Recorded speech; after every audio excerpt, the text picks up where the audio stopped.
கிடைக்குது. கடவுளே, இவங்க மீட்டிங் தினமும் நடக்கணும். முதுமையின் விளிம்பில் தீக்காற்றை சுவாசித்துக் கொண்டிருக்கும் நம் அனைவருக்கும் எல்லாவற்றையும் மறந்து நாம் ஒரு மாதம் சந்தோஷமாக இருக்க கிடைத்த பொன்னான வாய்ப்புதான் இந்த லவ்லேண்ட் கேம்ப்.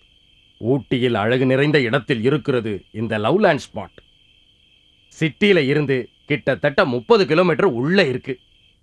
சாப்பாடு, தங்குற வசதி எல்லாம் ஒவ்வொருத்தருடைய வசதியை பொறுத்து ஏற்பாடு செய்யப்படும். முக்கியமான விஷயம், 60 வயசுக்கு மேலே இருக்கிறவங்களுக்கு தான் அனுமதி வழங்கப்படும். இனி நீங்க எல்லாரும் அவங்கவுங்க அபிப்பிராயத்தை சொல்லலாம். கடவுளே, நம்மள சாப்பாட்டுக்கே லாட்டரி அடிக்க வச்சிருவாங்க போல இருக்க. ஆம்பளைங்க நாங்க எப்பவோ தயாராயிட்டோம். பொம்பளைங்க நீங்களும் எங்க கூட வரணும்னு நாங்க வேண்டி கேட்டுக்கிறோம். அப்போதான் கொஞ்சம் குஜாலா இருக்கும். பாரு, இப்படி ஜொல்லு விட்டு பேசுறது எனக்கு சுத்தமா பிடிக்கல. இந்த குழுவோட பிரசிடென்ட்ங்கிற முறையில என்னோட கருத்து எல்லாருமே வரணும். புரிஞ்சுதா? இந்த ஆள் யாரு? அமெரிக்கன் பிரசிடண்டா? மெதுவா பேசு. அமெரிக்கன் பிரசிடென்ட்டுக்கு தெரிஞ்சா வருத்தப்பட போறாரு. இந்த அப்ளிகேஷன் ஃபார்ம் விஷயமெல்லாம் எப்படி? அது எல்லாத்தையும் நாங்க பாத்துக்கிறோம்.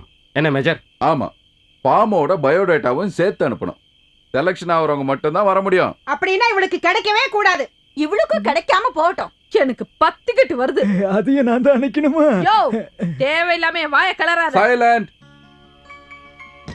நான் சொல்றத கொஞ்சம் பொறுமையா கேளுங்க. நாம எல்லாருமே லவ்லேண்ட் போக போறோம். யார் வீட்லயாவது இந்த லவ்லேண்ட் ப்ரோக்ராமுக்கு பர்மிஷன் மறுத்துட்டாங்கன்னா நாம ஒன்னா பர்மிஷன் வாங்குறோம், எல்லாருமே போறோம். கேட்டியாடா? நம்ம அன்னப்பிரபுங்க ஊட்டிக்கு போறாங்க. நாம பட்னியா கிடக்க வேண்டியதுதான். பட்னி கிடக்காம இருக்கணும்னா நாமளும் பேக்கப் பண்ண வேண்டியதுதான். எங்க? ஊட்டிக்கு தான். ஆ.